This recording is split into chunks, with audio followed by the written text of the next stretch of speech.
Hello, good evening, everyone. My name is Varun. I'm here live from the boardroom right now. The boardroom is a board game cafe, which I run with my partners. And I'd like to thank Switchfest team for having me here today to speak a little bit about board games and anime. I was really apprehensive about speaking to a bunch of anime aficionados about anime because even though I've watched a fair bit of old stuff from when I was younger. Nah, I'm not so up to date on new stuff. I'm not so into anime as I expect that most of you are. So, yeah, I don't know how much of the authority I'm going to be able to speak with. Not much, to be honest.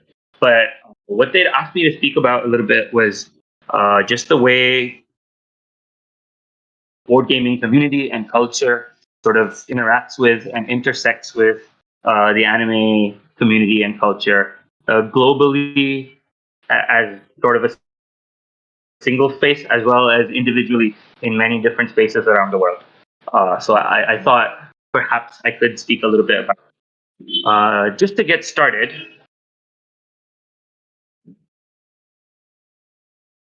I think let's speak a little bit. Let's think a little bit about where we came from. As far as I know, I think the origins of anime today lie in early Japanese traveling art shows where they used to have narrators tell stories while sort of winding moving panoramas, basically art panels which moved, and narrators would tell a story. And I think that moved along into some shadow puppetry. And then for the longest time, I think gaming was a little stuck, if you would. And it wasn't maybe till about 200 years ago that you saw the mushrooming of gaming options. And I think one of the things that fueled it is basically industrialization gave a lot of people a lot of free time. So people started playing a lot more, they needed more options. Uh, a lot of things came up with gambling as well as non-gambling options for play, and that fueled gaming. But thereafter, I think once we come into a more contemporary sort of time frame, you'd notice that there's a lot of in the way board gaming and anime have sort of grown. In the 60s and 70s, you had sort of the nascent growth of gaming with web designers in the United States, as well as in Europe, in France, Germany, and Holland, coming up with essentially what was the early forms of contemporary gaming that we have today. And I think it was around that time, post-war Japan as well, where anime really started kicking off with stuff like Astro Boy from the late 50s, I think. Please correct me if I'm wrong. I'm not super well versed on dates and like when these things happened in anime. So stuff like that happened, and I think the big names and studios sort of just started emerging. A lot of I think global zeitgeist that aligned the same way for board gaming in its nascency. This was both these sort of then fueled into the growth explosion phases of those economies in Japan as well as in Europe and the United States, where there's a lot of prosperity post-war, and people have a lot of time and money, and early on they were niche hobbies, which then slowly started to become more mainstream. By the early 90s, you started getting a lot more options. That's when you see the sort of hallmark names of board gaming as it is now. You got Catan starting in the early 90s, and then a few more options towards the end of the 90s. And by the early 2000s, you had hundreds of games getting published every year. So what we have now, where we have thousands of games getting published every year. When we talk about Switch Fest being a sort of an Indian event, I think in India, gaming is still very nascent. Perhaps more nascent than anime is. Definitely more nascent than anime is, I think. The reach that we have as contemporary board gamers, I think, is still smaller than what anime does. And there are various reasons for this with regards to access and purchasing power. As the next sort of feeling of real shared community is that I think the people who occupy these spaces tend to be very similar and come to these spaces for very similar reasons. we're looking for exploration of other worlds, for stories and narratives that we may identify with on an emotional level, but don't really have access to in the real world. And just expression. I think there's so much of range expression that's available through gaming. That it's very attractive to people looking for those things. And similarly, I think anime offers a release, an expression of feelings, story trajectories, and narratives that you don't see in other forms, commonly expressed in other forms. And I think because of that, you have a very strong sort of commonality in the communities who follow these art forms or hobbies, however you want to regard them. Because of that, I think we can. Sorry, just give me a second. Move to my next slide. Yeah. So because of this sync that I think we have this very strong sync, I think there's a lot of exploration that we can do together in these worlds. Just to sort of talk about it, very early on, the Chennai Anime Club with Nick and some of the other guys, they used to come play some games at our cafe, the boardroom when we opened early on. They used to play some games that were based on, various anime universes. We also did some freeform RPGs using some of those universes. But also, they were able to just come and share a general mood of geekiness about something that wasn't very mainstream at that point. And I think just that sentiment of being into something that's not widely popular, there's a shared emotion to that that really brings people together.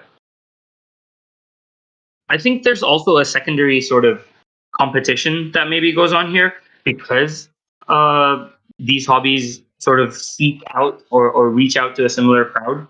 In many senses, you'd find that there are people who have to choose between coming to play board games or going to an anime event, or who have to choose between spending money on that or this, because early on, at least in the growth of the hobby, the cultures are sort of farming from a small and collective pool of people who want to engage in them.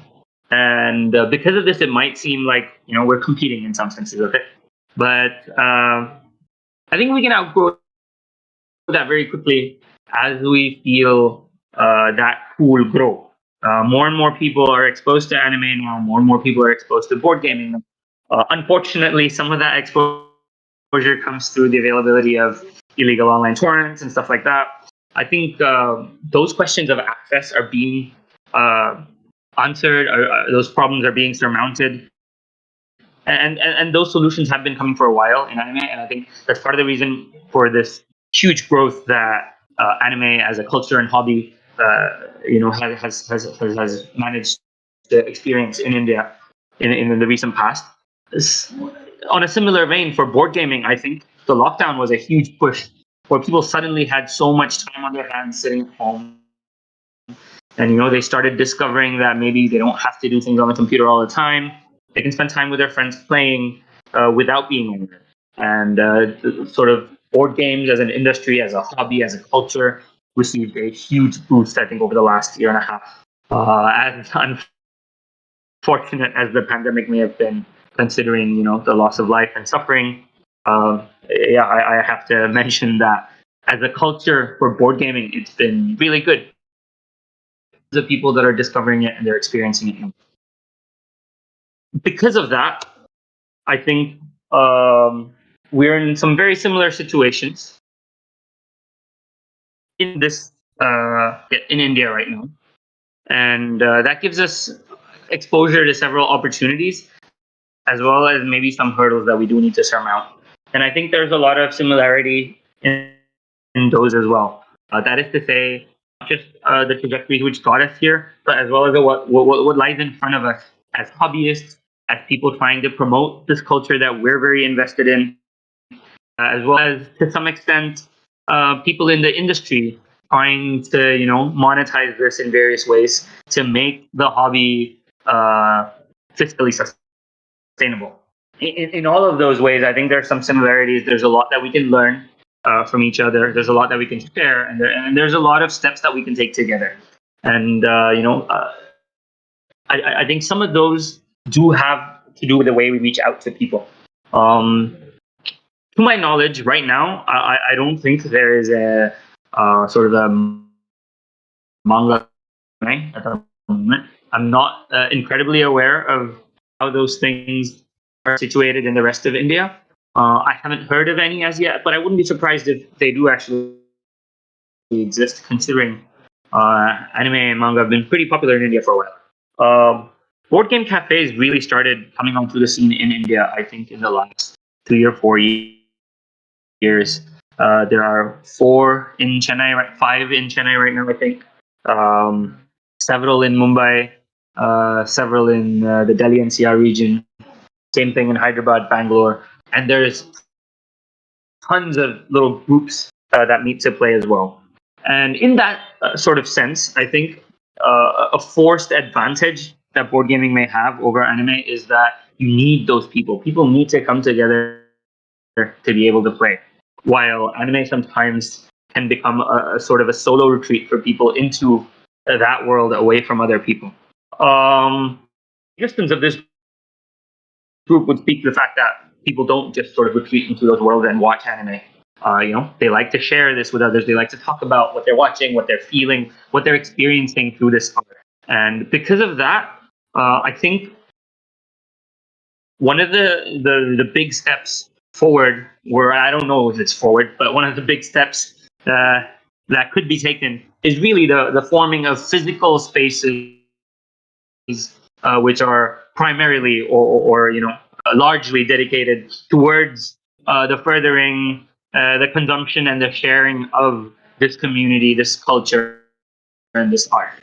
So I think that's something that's really on the cusp for anime and manga, and I think it's going to happen very soon. So that's something I think there's a lot that we can build together on. The other thing that I think there's a lot of shared potential and hope for is really mixed media stacks. So I suppose so we could look at stuff like Marvel and Disney, where they have huge mixed media stacks of basically comics, movies, cartoons, toys, clothing, board games, video games, and a lot of mixed media, basically product stacks that are able to access a wide segment of the population in many ways. And I think a few of the very mainstreamed popular animes maybe are able to access that right now. I think you do get Naruto merchandise fairly easily around India, possibly for One Piece and Bleach as well. But maybe not for some of the more, I would say, cultured, for lack of a better word, cultured, shows that people have been watching. But what I think there's a lot of space for things to sort of be entered into in many ways. People could enter this culture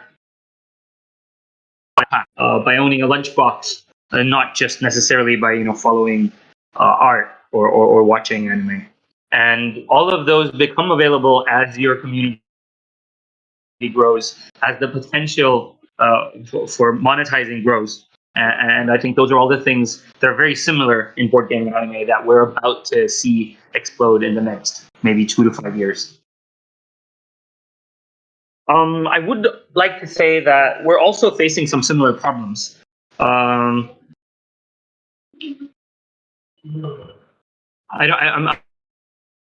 not super aware of what the composition of the club or the general viewership of anime in India is at this point, but just empirically, I do. It tends to be quite male dominated. I think same problem. They do tend to be male dominated. I mean, I don't want to comment on the aspect of safety and such. I don't know that I'm the best person or the best situated person to talk about those things. But just from uh, and feeling wanted in a space and community, I think there are challenges that we both can work on to make more people from different backgrounds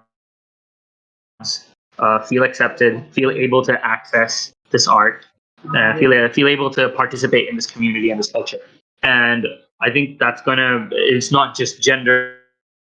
We're talking about people with different social backgrounds, people with different language access, uh, people with different purchasing power.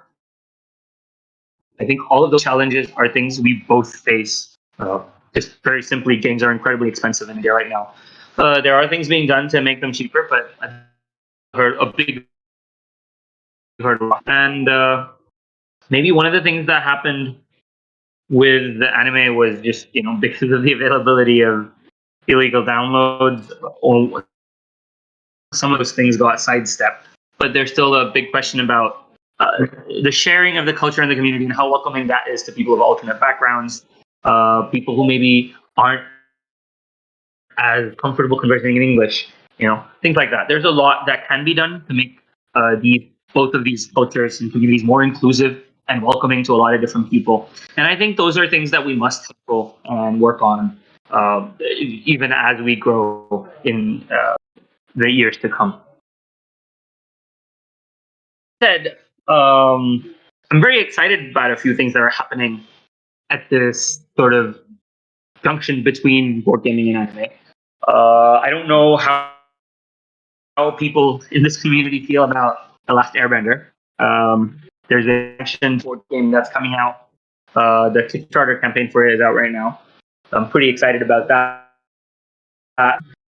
There's several other anime verses that I think are being explored currently on projects people are working on in terms of tabletop gaming.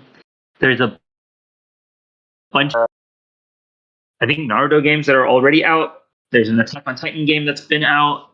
There's one on Death Note. So there's a lot of very mainstreamed anime that people know about that have big games. And I'm pretty excited to see that happen to things which are perhaps less sort of heard of at the moment.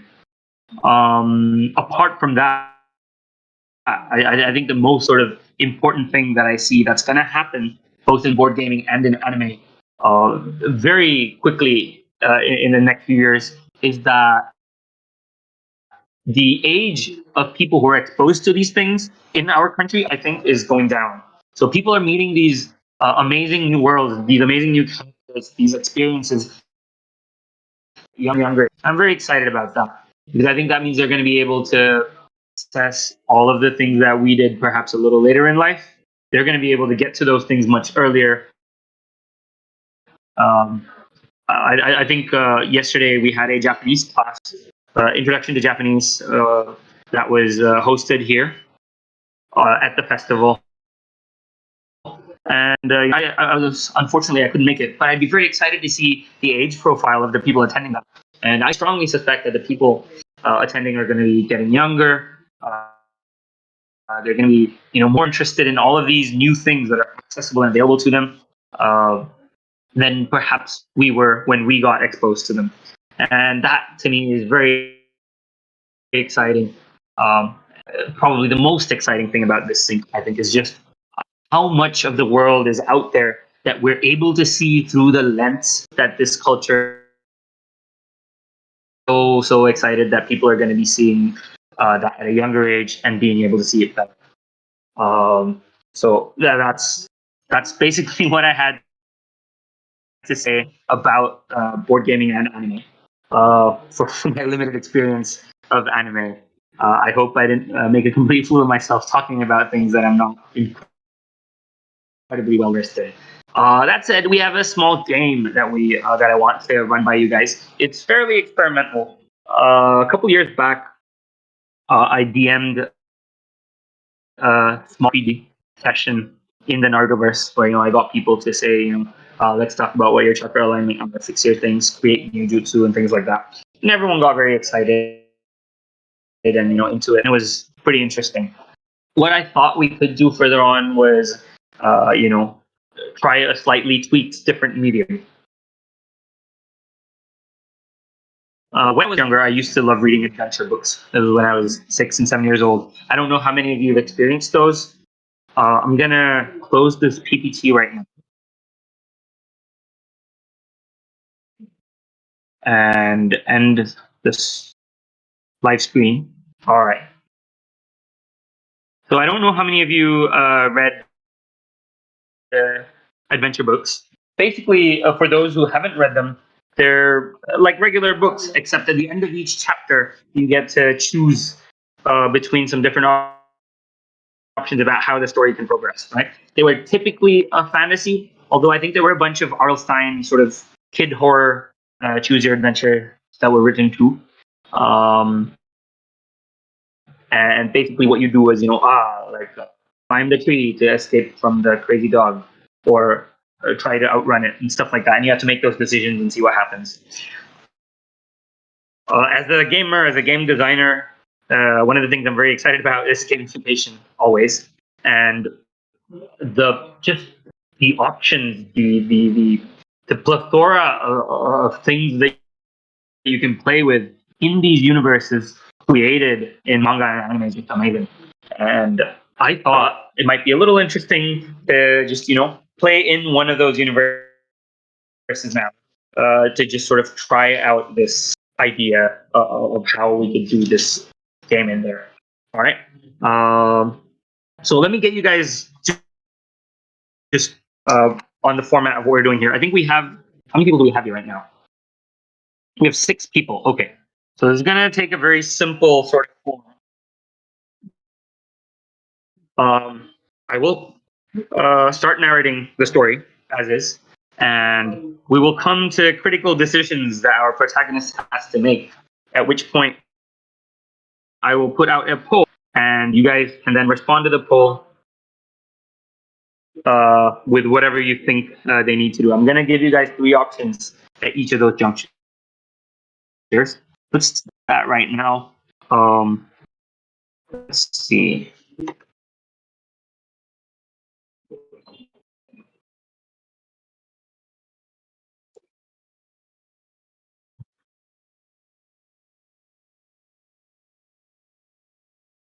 Give me a second. I'm going to throw this poll out there.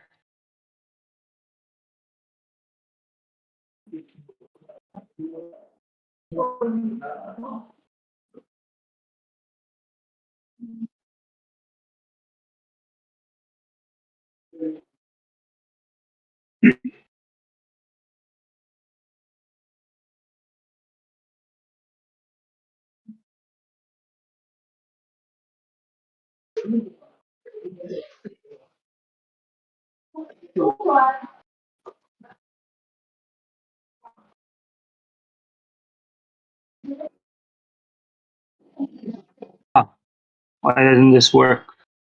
I thought we had it.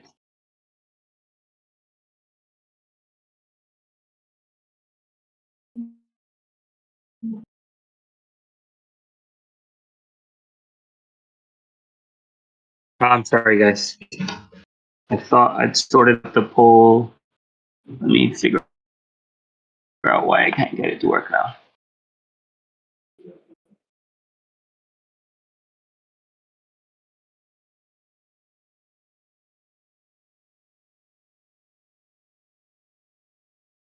That was just the copy paste. Sorry, just give me a second.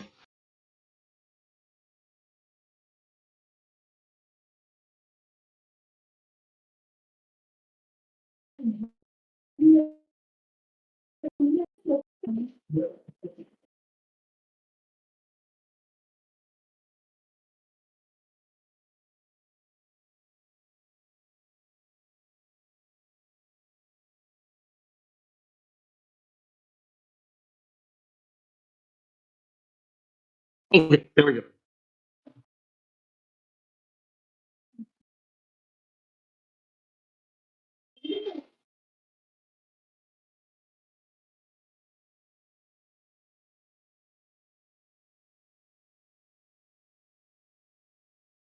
Okay, we have a few more people joining apparently. Give it a quick second.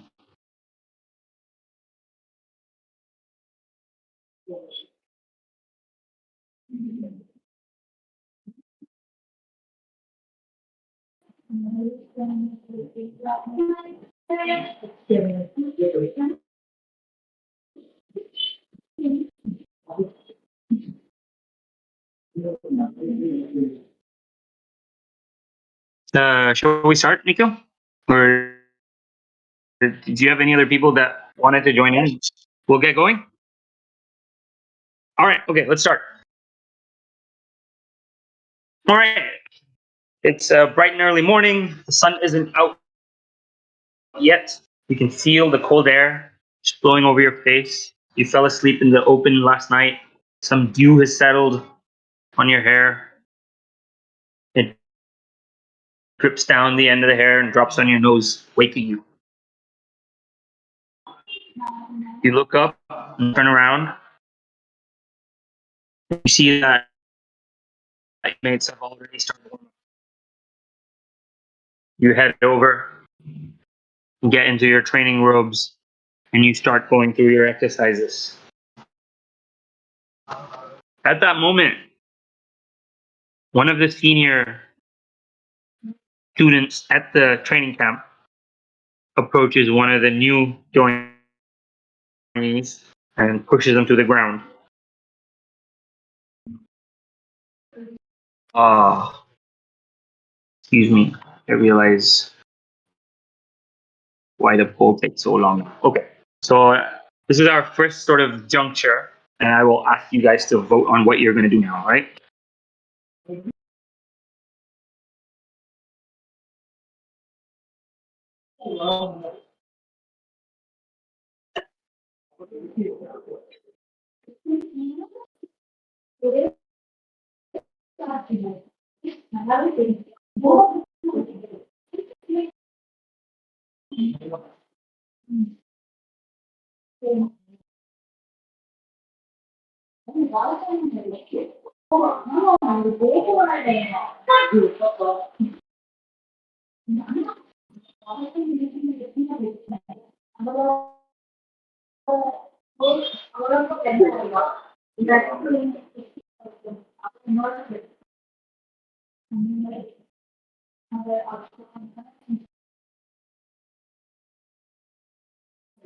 All right. You can go ahead and submit your answers to the poll.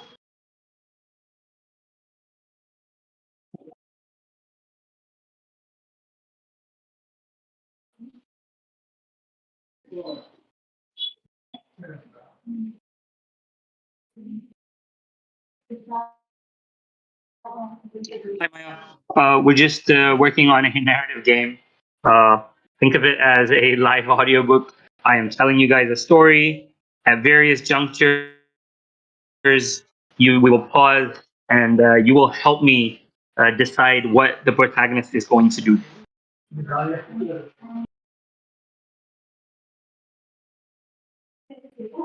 So, just to catch you up, as things stand, our young trainee at the training camp woke up because dew dripped from his hair onto his face. He was late. His friends had already started warming up to start training. At that point, one of the seniors pushed one of the new trainees to the ground, uh, and you have to decide what you're going to do about it.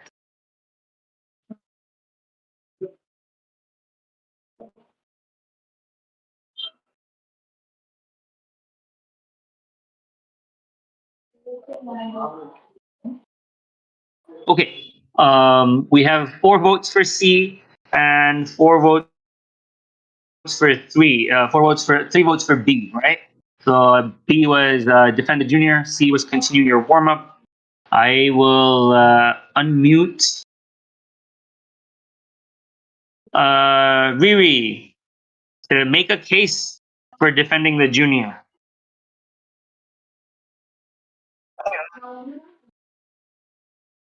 I'm sorry.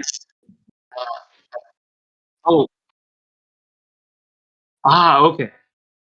Give me a second. Okay. I should move over there too. Okay, let's all move over there.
it comes over here. There we go. I'm on. Okay, fantastic.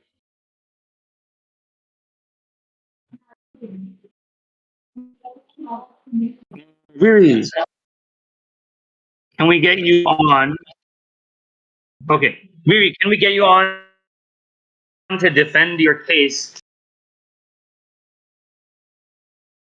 Hi, Miri. Why should we defend the junior? Hmm.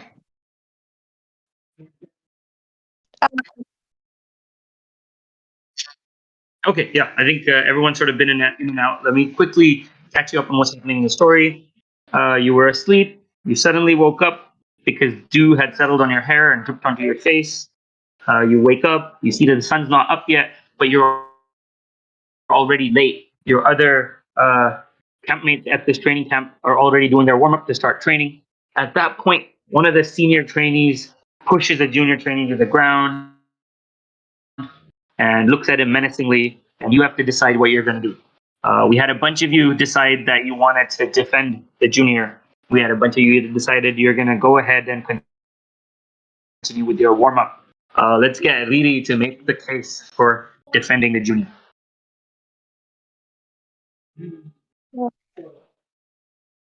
I think because um I wouldn't be able to just continue my workout without standing up for him.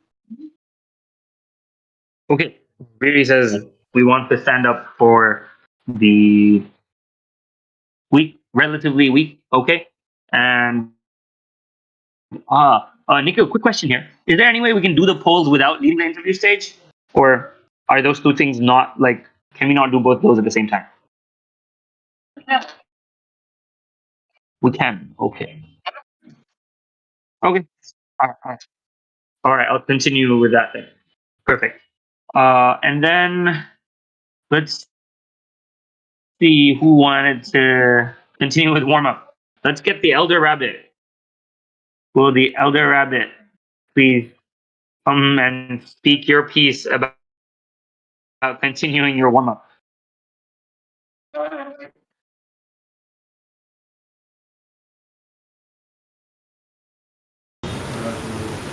Hello.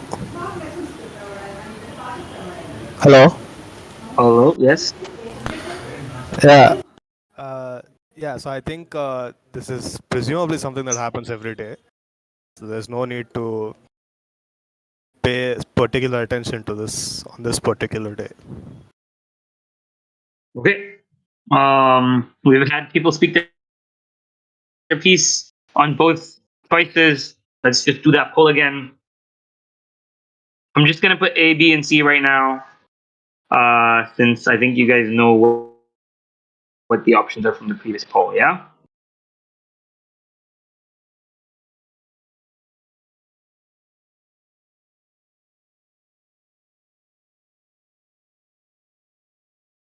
There you go.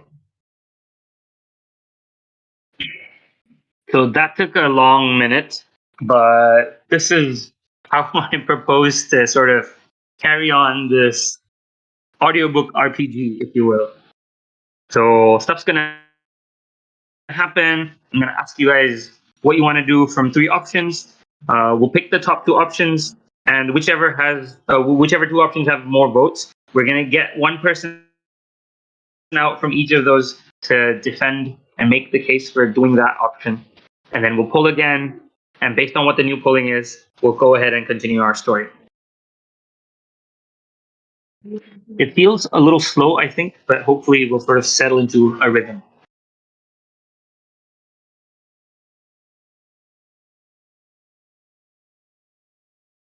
You guys get the new poll?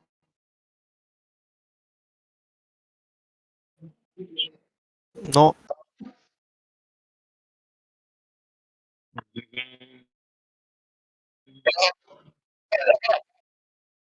Oh, I might have put it on the wrong. Oh, sorry, my bad. Let me put that over here. Sorry.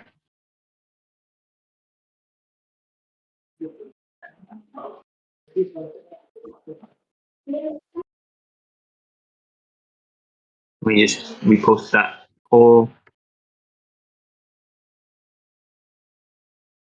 There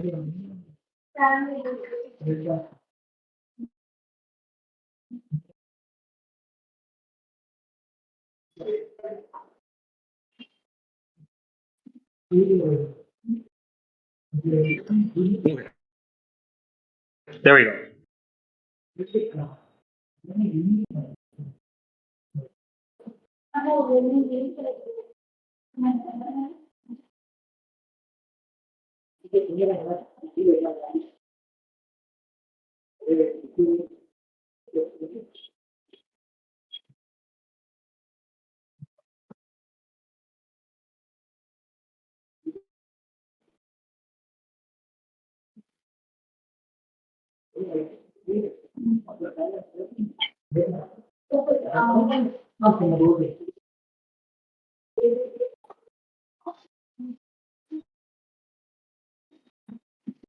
Okay, I think we have some very empathetic people here. We have an overwhelming response toward helping out. Okay.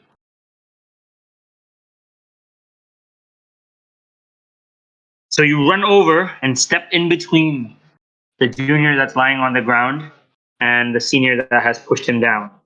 And both of you engage in a stare down, at which point one of them is running over. The master steps up to the senior and says, "You need to back down. You cannot touch this boy."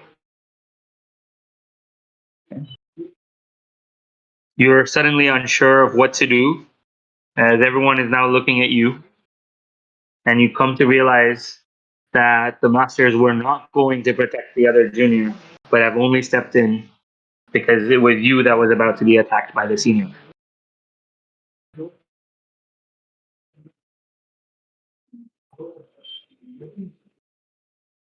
Okay, we have some questions here. Sorry, let me just answer these.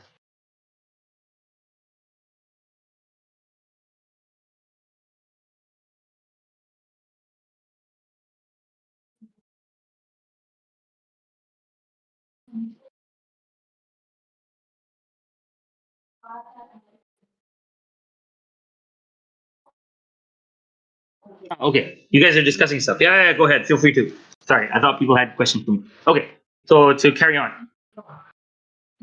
So you hang your head in shame. You're suddenly dejected that the masters have been forced to step in on your behalf. You're also ashamed of the fact that the only reason you were able to save the other junior that was getting bullied was because of the special status that you've been conferred. And so you troop off to begin your training. As you begin training, you glance over at the other seniors sniggering at you.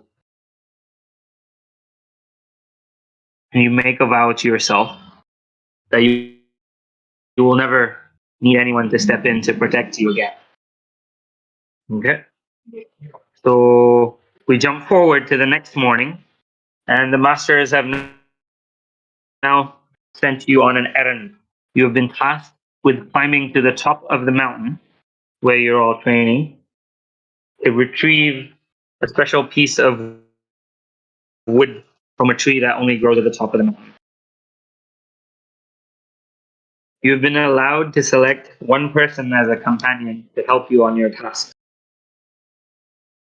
So you can select the junior that you defended, the senior that you defended the junior from, or your friend who started with you at the training camp on the same day.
Okay, we have 3 votes for friend, 2 votes for the bully senior, and 2 votes for the bully junior.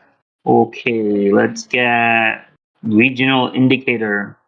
Oh shit, never mind. That's just the polling answer. Let's get Shabazz to speak about why you want the bully junior to come with you. I'm sorry, guys. This feels a little slower than I thought it would be because of just the speed of me putting the polls in. Sorry about that.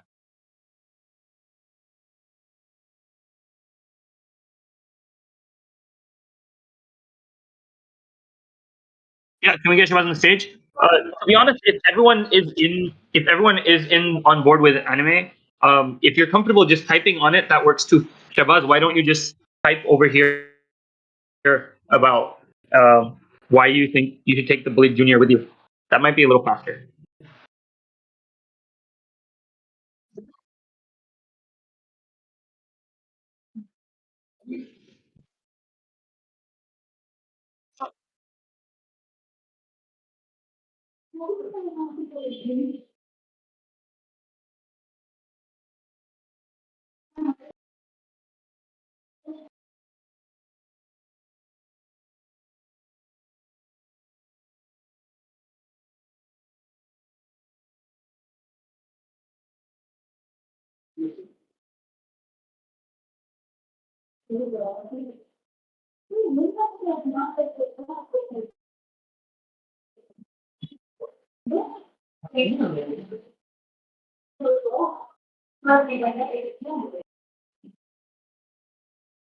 Hmm.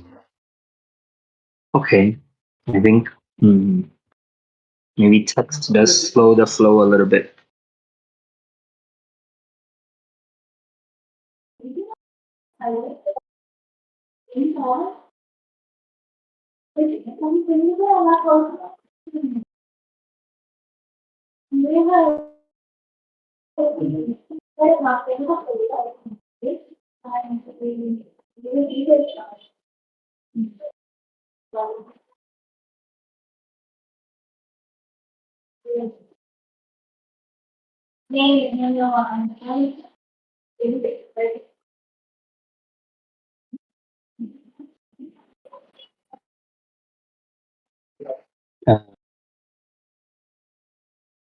I didn't realize that was all of Shabaz's response. Okay. So Shabaz has made his case here. Let's find someone who wants to bring the bully senior along. Tommy Cat, will you please say your piece on why you want the bully senior along?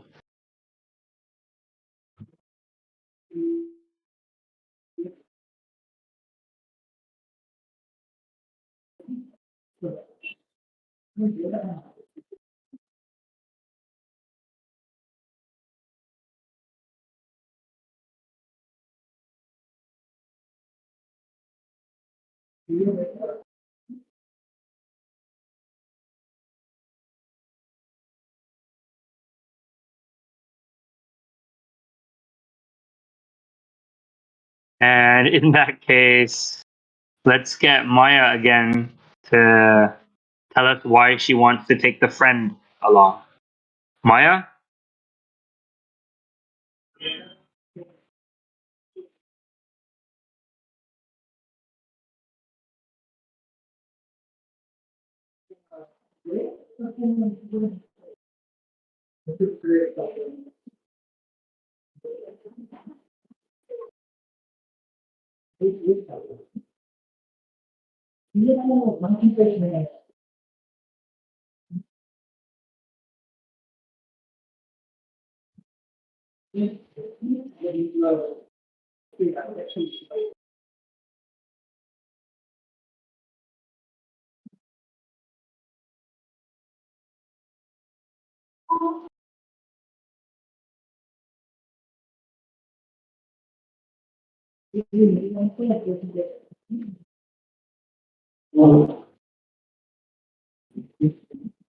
All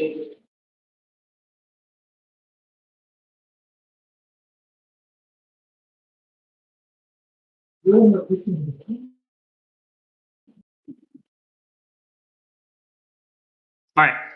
Now that everyone sort of made a case for who they want to take along, let's just quickly poll again, and then we'll continue with what happens next on the story.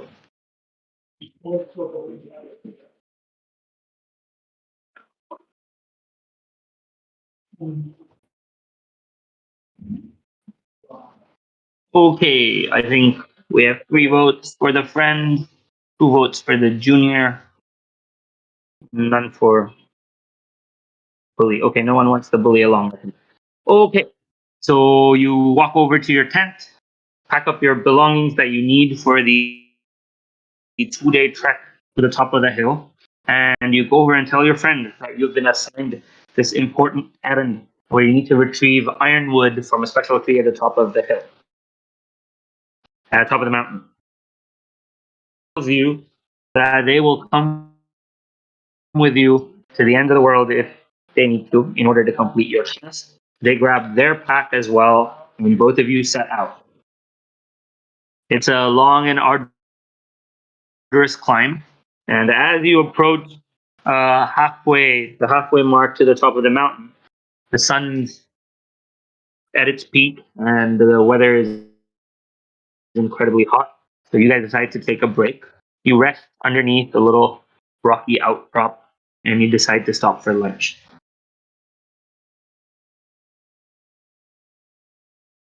At this point, your friend tells you that he is terrified of heights and that he came only because you had asked. You say to him that you're proud of him for his bravery and that you're glad that you were able to inspire him to face his fears. And then you also tell him that it's okay if he goes back to camp and that you're going to be all right on your own if he doesn't want to continue.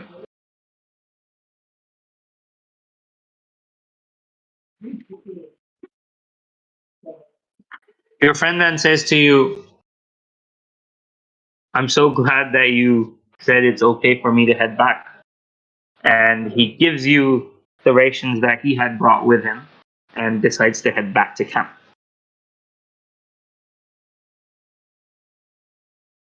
Do you accept his rations or do you ask him to carry them with him on his way down?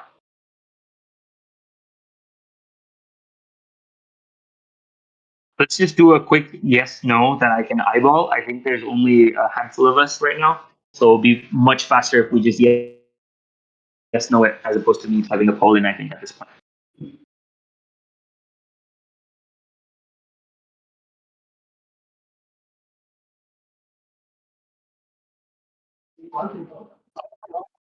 I'm sorry? That would be a little harder because then I'd have to give you all of my. So I think it's okay if I can. Yeah, that'll be easier if I just typed them. That's okay. Can I resend the question? Okay. The question is: your friend offers you his supply pack because he is overjoyed at the fact that you offered him the out of going back down to the camp because he's scared of heights. Do you accept his pack or do you tell him to keep it with him on his way back down?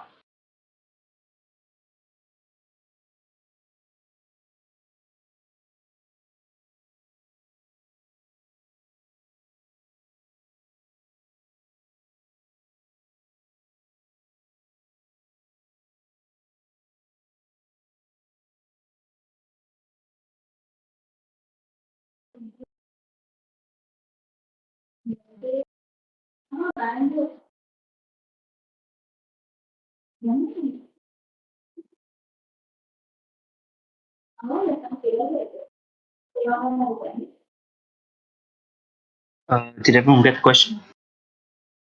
I think we have a yes from the other bit.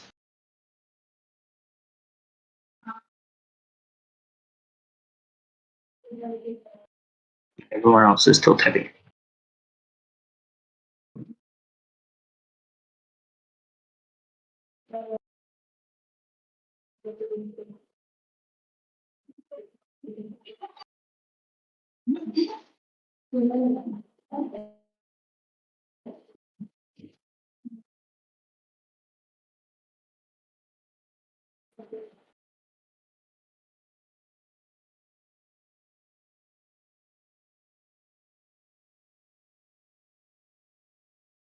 Okay, I think we will take that as a consensus of you take from his pack the few things that you think you might need. You take some extra food and water and decide to stash them within your bag. And you send him on his way with the rest of his supplies, hoping that he's able to conquer his fear and manage his way back to camp safely. You wait out a couple more hours for the sun to come down a little bit, and then you turn around and bid your friend goodbye and make your way up the hill. Several hours later, when you are just maybe a couple of kilometers from the top of the mountain, you hear a large rumbling noise, and you turn around to see a massive avalanche making its way down the hill.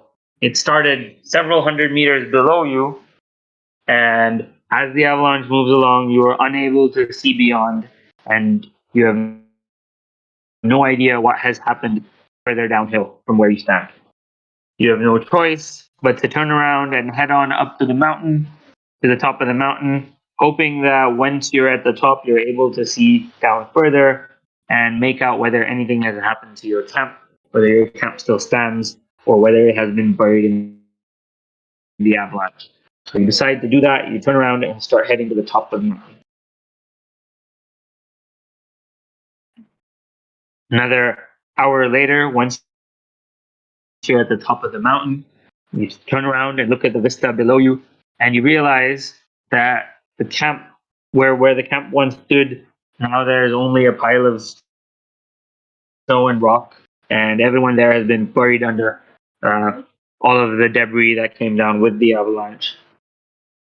You are at a loss for what to do, so you decide to at least attempt to complete your errand. You go up to the holy tree at the top of the mountain, and you start sawing to pull off one segment of branch of ironwood. At the moment you touch the tree, you suddenly flash back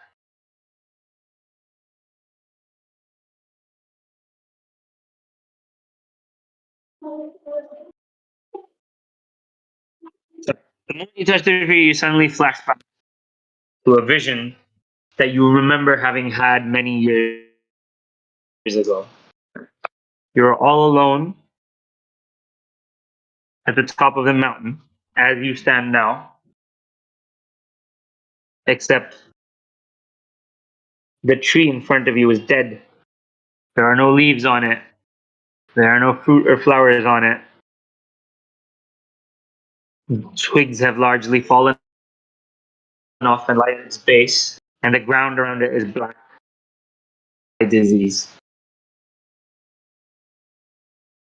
In a moment, you flash back out of that vision, and you notice that the piece of log that you had begun to saw off has broken off the tree, and now rests in your hand, still glowing.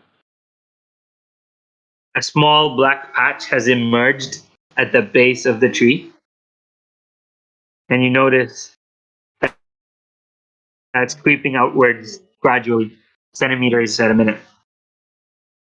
You now have to decide what to do with the wood. Do you carry it with you on the way down?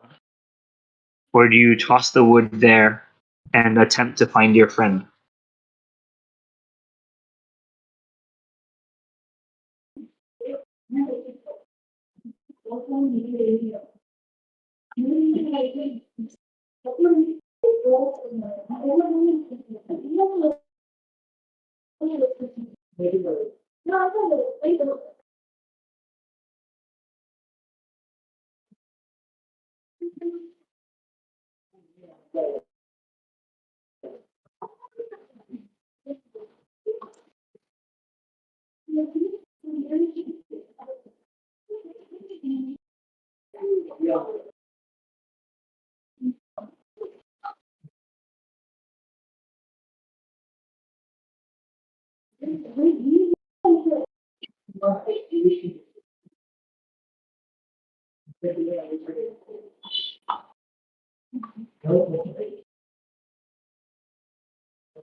Alright. So you pick up the wood, you tie it into a little rope, and strap it over your backpack, and you start making your way down.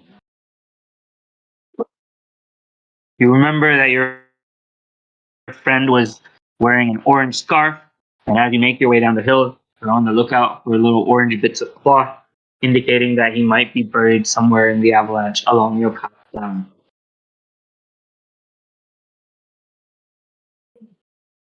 As time progresses and you go further and further down the hill, you're less and less hopeful of what you may see when you get to the hill, as you still see no markers of your camp or anyone having survived from it.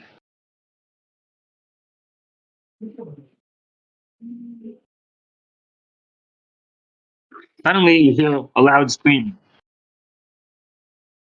and your friend jumps from on top. Sorry, jumps from under a little rocky outcrop and says, "Hey, where did you go when the avalanche came from me? Why didn't you come help me?" Now, what do you tell your friend?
Right.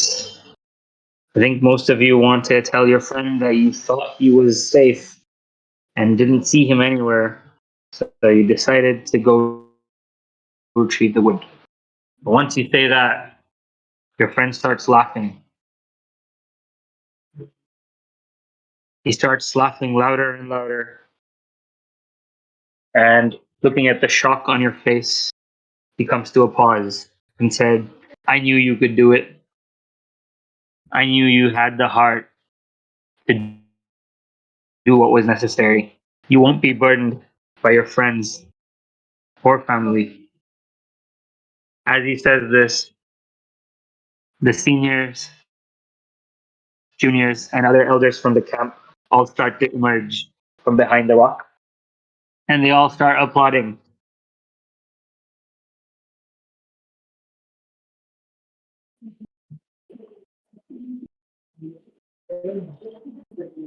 The head of the camp comes forward and says, "I knew you were the only one who had it in you to leave a friend behind and complete the task at hand.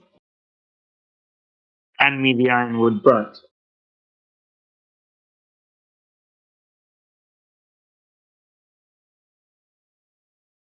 Do you now hand the branch to the elder, or are you suspicious of their sinister plans, and do you refuse to give it to them?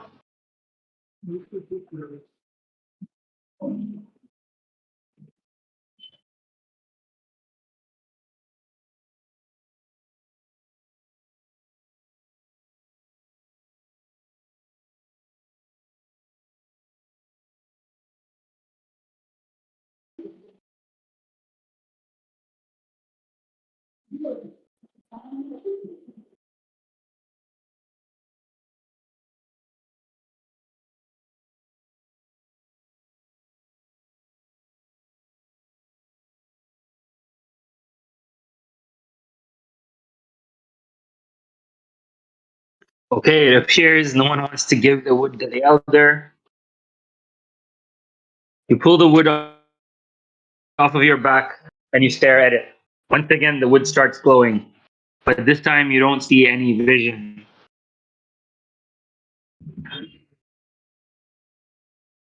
Instead, you see in front of you a doorway, and the doorway appears as if it were ephemeral. You can see both the doorway as well as everything in this land behind it. As you walk towards it, the doorway starts shining brighter and brighter. No one else seems to understand what you're doing or seeing. It would appear that they don't see this doorway. And as you step through it, you hear a loud scream from the elder. And he says, "No, all of us will be killed.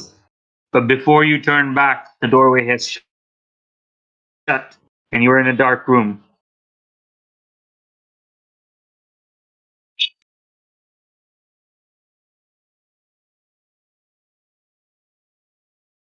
You feel the wood still in your hands, cold now and not glowing anymore.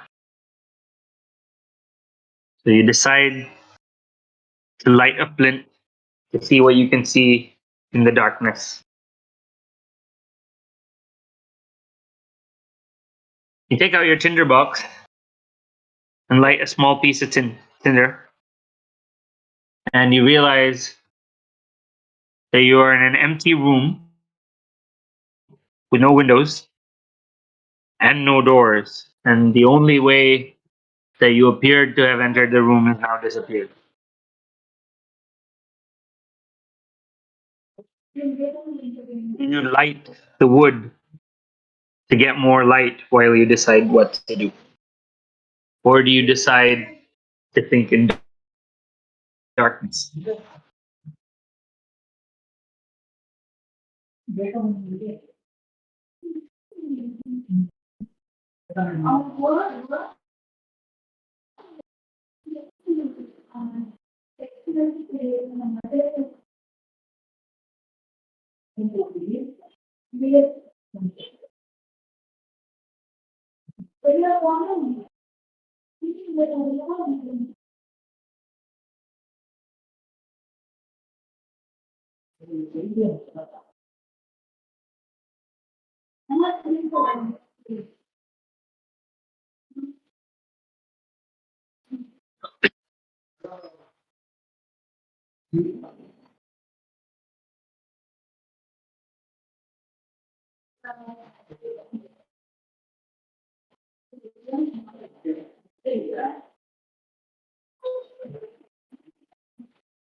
Okay, let's take Maya's suggestion.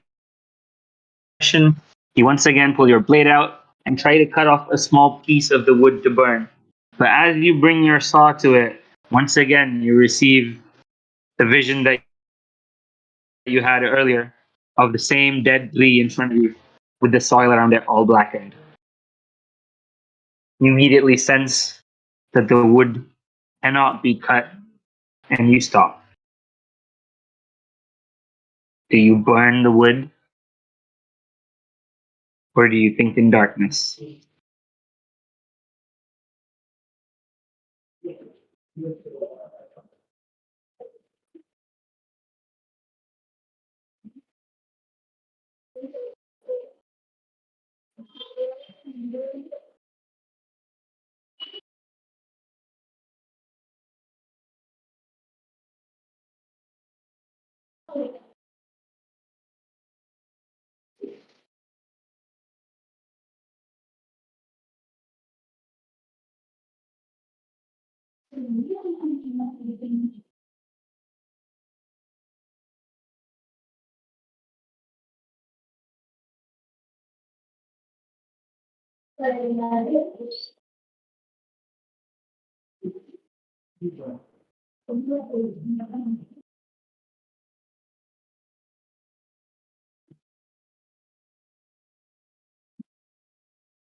All right. It seems that we have 2-1 for sitting in darkness and burning the wood.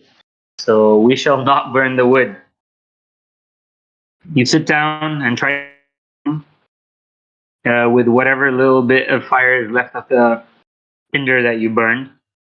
But before you can make out anything significant, the tinder burns out and you're left to your thoughts in the darkness. As the darkness settles completely and the embers die out, the wood starts glowing once again. And you realize that if you hold the wood close enough to the walls, you can see by it. So you pick up the wood and start walking around the room holding the wood in your hand. You realize that the walls have all been inscribed. On each stone, there's a picture of the tree, the holy tree, with different people surrounding it in each picture. Some praying to it, some cursing, some attempting to saw it down, and some attempting to burn it.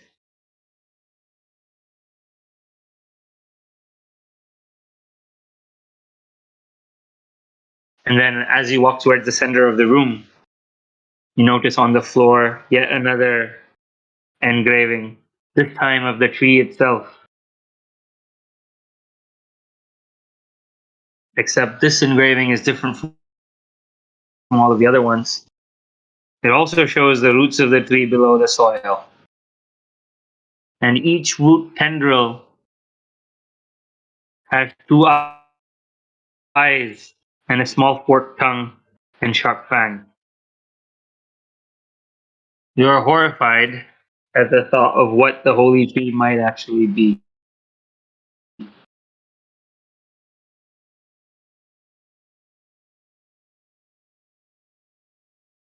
You open your tinderbox once more and bring your flint out and try to light the wood. After several strikes, a small flame appears, and once more, the vision is upon you of a dead tree with darkened ground around it. Do you put the fire out, or do you let the wood burn?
Okay,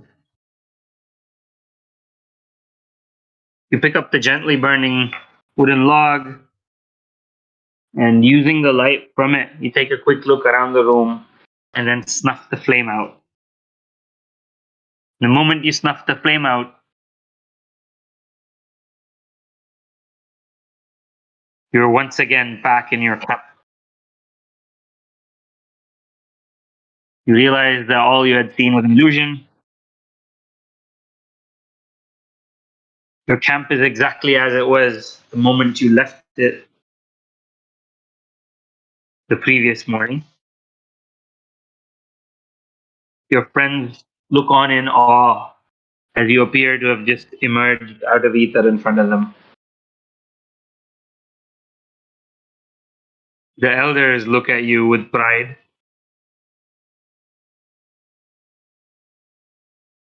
And the leader of the camp steps forward and kneels in front of you. And he says, "My lord, it appears you have chosen. The tree shall be your weapon."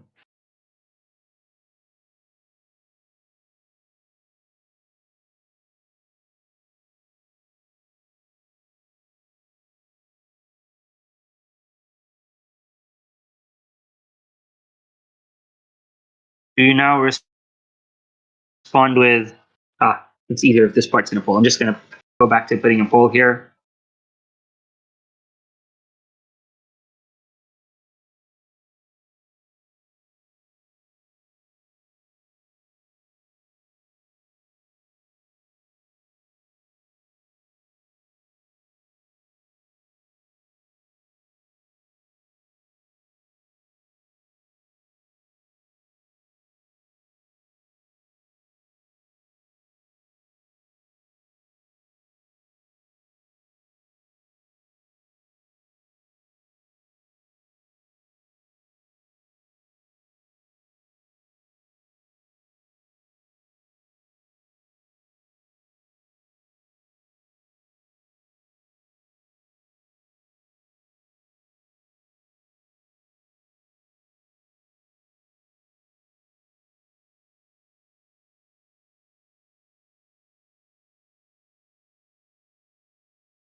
Okay, I think we have a curious protagonist. You stand in front of the camp leader, astounded, unable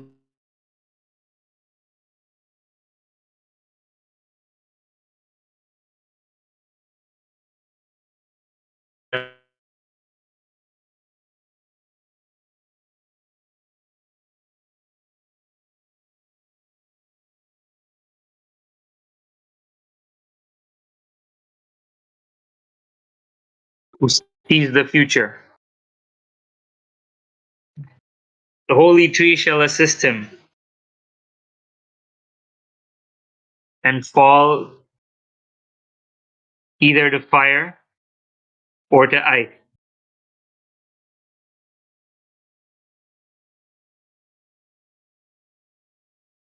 You survived the avalanche. It did not hit you. And you refused to burn the tree.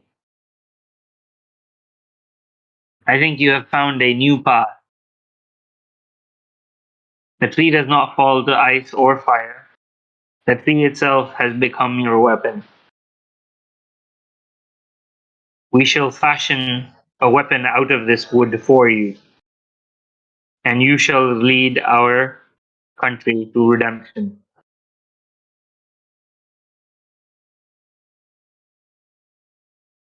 Remember your training. What weapon do you desire? So you can choose to ask that they fashion a bow for you, or a staff, or a glider.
We have one for staff, one for glider. We need a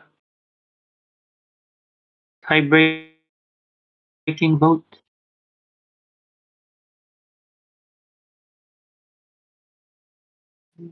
Okay. Side note, I think the progress was a little slower than I expected. And I know that you guys have the artist workshop at 8.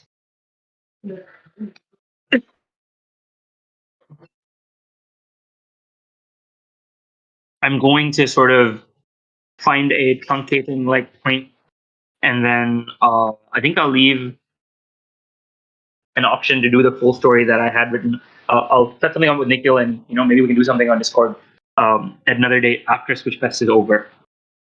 So I will sort of shape your conclusion now after you guys pick a weapon.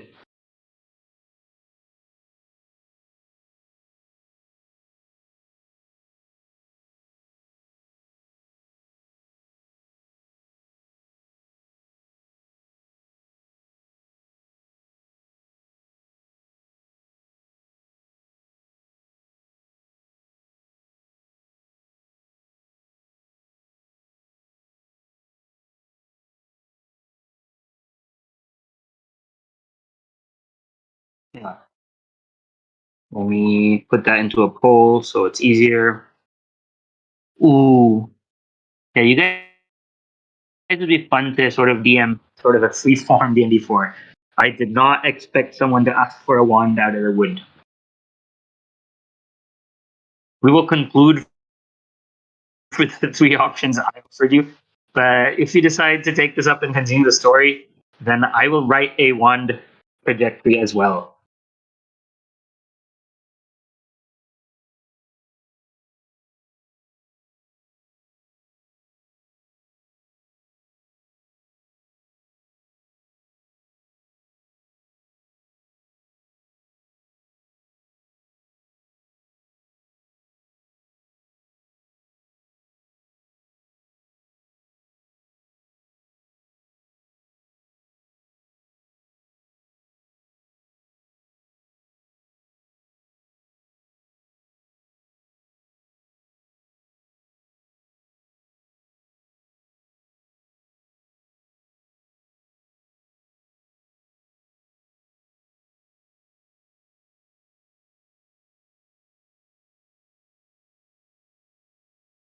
Okay, I think you guys are tied at 1-1 for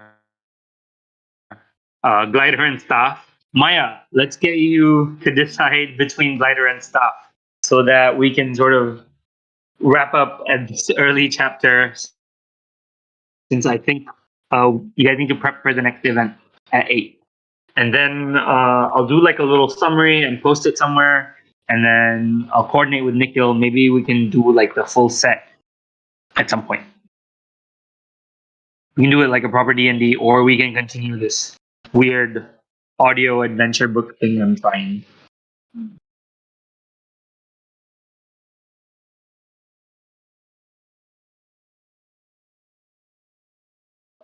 You're still stuck. Stop or glider, glider or stop.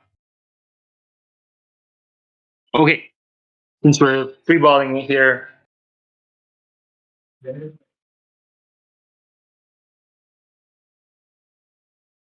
I am going to go ahead and say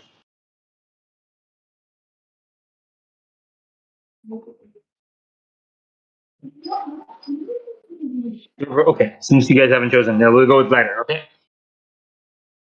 You decide to request the leader of the camp to fashion you a glider from the magic wood that you have received. The leader then responds, if you had chosen bow, you would hide and guide. Chosen staff, you would stand and lead.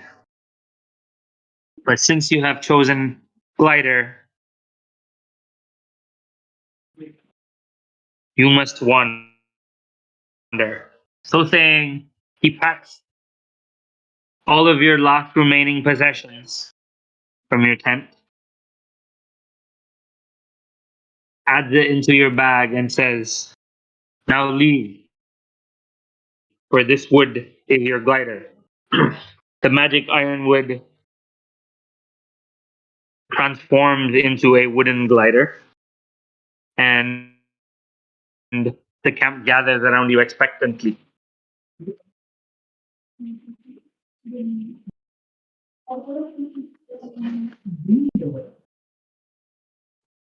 Here is your last question.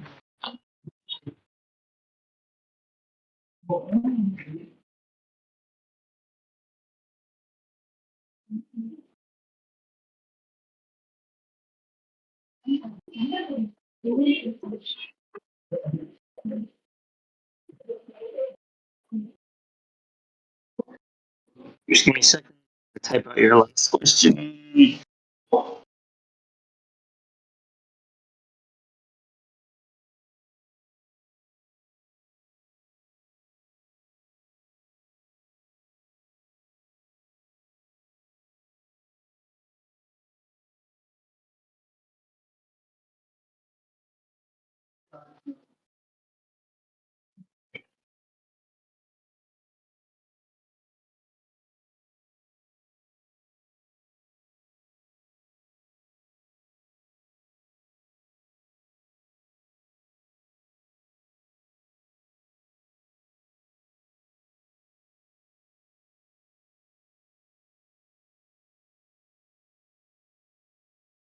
Sorry, this is the longest question, or the question with the longest answers.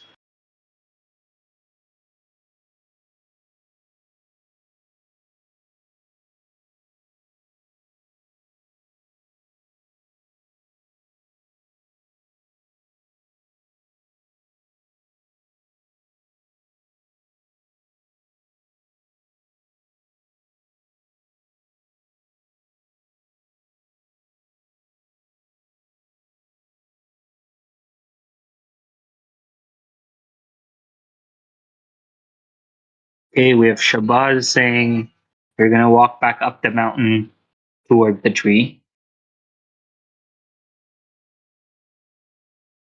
And Maya says you're gonna walk south, away from the camp.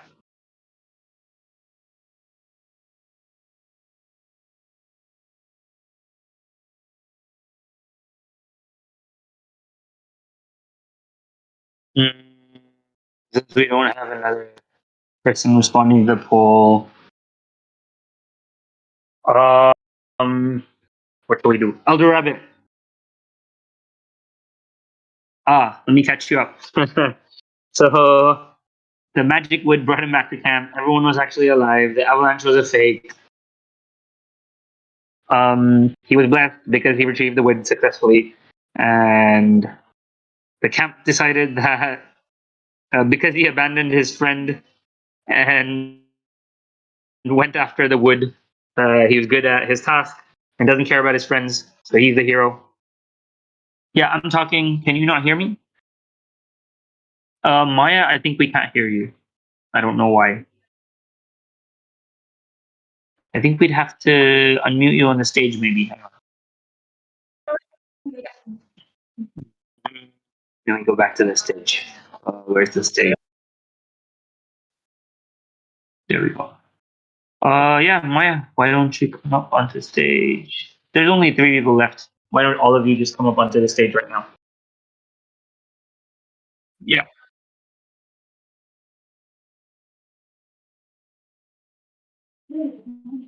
I think all of you can speak now. What was Elder Rabbit saying? Yeah, he was asking me to catch him on what happened. So once the wood got retrieved, the Elder said, yeah, you've passed all the tests. You're the great guy that's going to save our country with this magic wood, as was long foretold by the tree. What weapon would you like us to fashion for you out of the tree? So he was given 3 choices. He could have had a bow or a staff or a glider. And I think we've ended up with a glider. I see. And now that he has the glider, the elder then said, if you chose bow, you'd have to hide and guide. If you chose staff, you would have to stand and lead. But since you chose the glider, you have to wander. And they have packed up all the shit and sent him out of camp.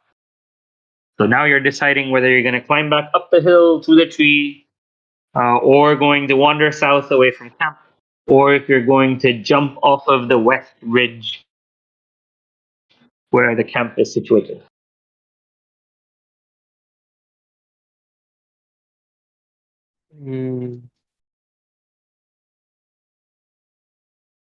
Yeah, I think we're pretty much done.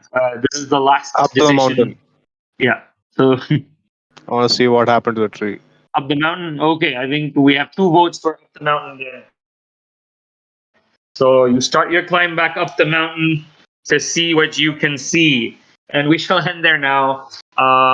What I'm gonna do. So this is about 1/3 of what I had actually started out. I think I hadn't expected sort of this pace because of the interface. Yeah, it's my first time really trying to DM or do anything like this on Discord. I will send Nikhil like a summary of the image of like where you guys went, what you did in the world, and stuff like that. Maybe he can send it to anyone else who was here, who started the game with us. And if there's some sort of consensus on what you guys want to do, we can set up another session maybe after Switch Fest ends and see what we want to do. All right. If that does happen, Maya, I will write in a wand option as well. All right, guys. Hello, can people hear me? I think all of you are now like speaking. Okay, right? Yeah, everyone can speak if you want to. I think Maya wanted to say something. She was asking if we could hear her, but she's muted right now, I think. Yeah. Hi, Maya. Yeah, hi. Back at the time I was actually talking at home, and then all of a sudden I was like, oh, wait, is this on? Like, am I disturbing the rest of the? No. You were muted. Yeah, we couldn't hear Sorry. you. Yeah, no worries. Don't worry about it.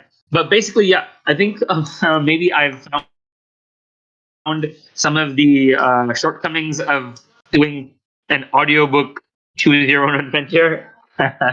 I'll mess with it and see what else we can do. But I do like the world. I think it's sufficiently interesting. If you guys want to see what else the story had and what it was supposed to happen and go on to, I will speak to Nikhil about like a little summary, and then maybe he can send it to whoever's interested, and we can set up a time to like do the full thing if you guys ever want to. All right.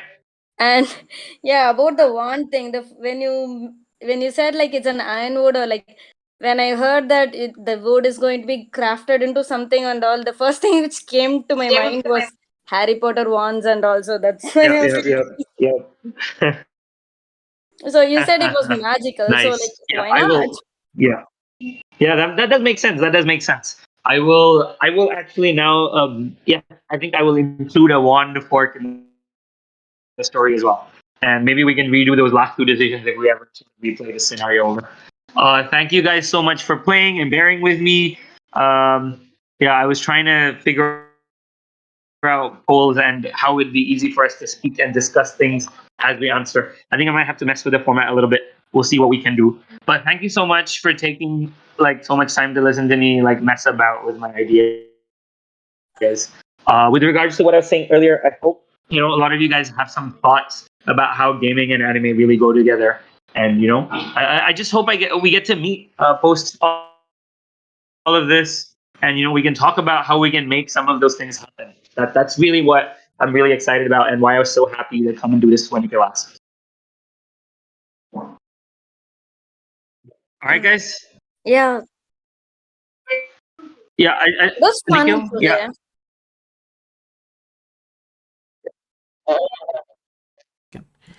Okay, so that was Varun from the boardroom with the really nice on board with anime session. We will now be closing the stream and restarting the stream for the illustration workshop. So see you guys then.